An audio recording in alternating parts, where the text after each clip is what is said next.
பார்க்காத தயவு, எளியவனை உயர்த்தி வைக்கும் தயவு, தலைமுறைகள் தாண்டி நிற்கும் தயவு. உங்க தயவு பெரியதே, உங்க தயவு சிறந்ததே, உங்க தயவு என் தூயாவியின் திரியேக ஆசீர்வாதம் நம் அனைவரையும் ஆசீர்வதித்து காப்பதாக. ஆமேன். இந்த காலை நேர சிந்தனைக்காக யோசுவாவின் புஸ்தகம் 5ஆம் அதிகாரம் 6வது வசனம். எகிப்தை விட்டு வந்த யாவரும் கர்த்தருடைய சத்தத்துக்கு செவி கொடுக்காமல் போனபடினால் அவர்கள் மனம் மாண்டு அழிந்து போகும் மட்டும் 40 வருஷம் வனாந்தரத்தில் நடந்திருந்ததைப் போல அவர்கள் பிதாக்களுக்கு ஆணையிட்ட தேசத்தை அவர்கள் சுதந்திரிப்பதில்லை என்று சொல்கிறார். ஒரு சிறு பையன் தன்னுடைய வீட்டிற்கு வெளியே அபாயச் சங்கு ஒலிக்கிறதை கண்டு கடற்கரை ஓரத்து சிறுவன் பழக்கமில்லாத இந்த சத்தத்தை கேட்கும்போது அவன் வேகமாக ஓடி வந்து தன் தாயிடம், அம்மா என்ன சத்தம் என்று கேட்டார். புயல் வருகிறதை மக்களுக்கு அறிவிக்க, மக்களை எச்சரிக்க இப்படியாக ஊதப்படுகிறது என்று அவள் தாய் சொன்னார். மக்கள் ஓடி ஒளிந்து கொள்ளாவிட்டால் அந்த புயலிலே அவர்கள் மரித்து போவார்கள், இயேசுவை மரித்து போவார்கள் என்றார். அம்மா, அது என்ன மோசமான காரியம், நாம் மரித்து போனால்தானே இயேசுவை பார்க்க முடியும் என்று சொல்லி அந்த சிறு பையன் கேட்கிறான். அப்போது இயேசுவை சந்திக்க ஆவல் இல்லையா, ஆசை இல்லையா என்று சிறுபிள்ளைகள் மரித்து போவது என்றால் என்ன என்பது விளங்கி கொள்ள மாட்டார்கள். ஆனால் பவுல் நீண்ட காலமாக அனுபவத்தில் இதே போன்று ஒரு காரியத்தை பிலிப்பியர் 1ஆம் அதிகாரம் 23வது வசனத்தில் அவர் எழுதுகிறார். தேகத்தை விட்டு பிரிந்து கிறிஸ்துவோடு கூட இருக்க எனக்கு ஆசை உண்டு, அதிக நன்மையாய் இருக்கும் என்று சொல்கிறார்.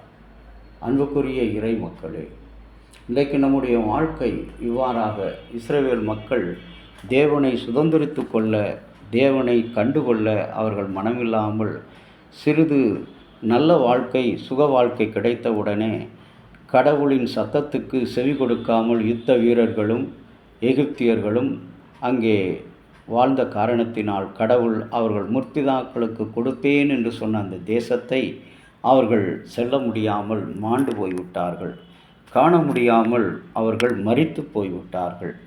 இன்றைக்கும் கூட அன்பு தேவனுடைய பிள்ளைகளே, இந்த விருத்த சேதனம் உள்ள வாழ்க்கை, பரிசுத்தப்படுகிற மாற்றம், மனமாற்றத்துக்குரிய வாழ்க்கை உன்னிலே எண்ணிலே அது இருந்தால் மிக நலமுள்ளதாக இருக்கும். பவுல் தன்னுடைய நீண்டகால அனுபவமாக இந்த காரியத்தை அவர் எழுதும் பொழுது, பவுல் அப்போஸ்தலன் வீட்டு சிறையில் வைக்கப்பட்டிருந்த போது, ஆனால் அவன் இந்த சூழ்நிலையில் மனம் சோர்ந்தவராக அவ்வாறு எழுதவில்லை. அவருடைய பாடுகளின் சுவிசேஷம் பிரபலமாகும் பொருட்டு அவர் எதுவாக இருந்தாலும் அதில் அவர் மிகவும் மகிழ்ச்சி அடைகின்ற மனிதனாக காணப்பட்டார். இன்றைக்கும் கூட அன்பு தேவனுடைய பிள்ளைகளே, இந்த இஸ்ரவேல் மக்கள் சுதந்திரித்து கொள்ள முடியாமல் போன அந்த காரியம், பாலும் தேனும் ஓடுகிற நலமிக்க வாழ்க்கை, ஆசீர்வாதமான வாழ்க்கை, உயர்வான வாழ்க்கை, ஒப்புரவான வாழ்க்கை, அதை இழந்து போனார்கள். காரணம் என்ன? கர்த்தருடைய சத்தம். இன்றைக்கும் நம்முடைய வாழ்க்கையில், குடும்பத்தில், நம்முடைய ஆவிக்குரிய ஜீவியத்தில் அனுதினமும் ஆண்டவருடைய சத்தம் வந்து கொண்டே இருக்கிறது. நாம் செவி கொடுக்கிறோமா? அதைத்தான் கர்த்தர் இந்த நாளிலே எதிர்பார்க்கிறார். கர்த்தருடைய சத்தத்துக்கு செவி கொடுக்காமல் போனால் நாம் கடவுளுடைய ராஜ்யத்தை சுதந்திரித்து கொள்ள முடியாது. இன்றைக்கு அப்படிப்பட்ட ராஜ்யத்துக்கு சுதந்திரம் உள்ளவர்களாக உங்களையும் என்னையும் ஆண்டவர் இந்த திருநாளிலே அற்புதமாக அழைக்கிறார்.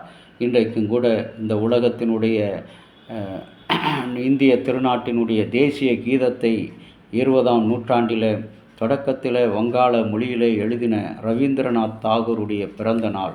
இந்த உலக விடுதலைக்காக அன்றைக்கு இஸ்ரவேல் மக்கள் அந்த யோர்தான் நதியிலிருந்து கடவுள் எங்களை பாதுகாத்தார் என்று சொல்லி துதியோடு எழும்பி வந்தார்கள். எரிகோ கோட்டையிலிருந்து எங்களை பாதுகாத்தார் என்று துதியோடு வந்தவர்கள் இன்றைக்கு வழியிலே சமதளத்தில் வரும்பொழுது அவர்களுடைய சொல்லும் செயலும் பார்வையும் கர்த்தரை நோக்காதபடி, கடவுளை பார்க்காதபடி, அவர் சத்தத்தை கேட்காதபடி அடைத்து விட்டன. அதுபோல தான் இன்றைக்கு நம்முடைய வாழ்க்கையில் வருகிற சின்ன சின்ன கஷ்டங்கள் எல்லாம் கடவுளை விட்டு நம்மை பிரிக்கிறவைகளாக இருக்குது.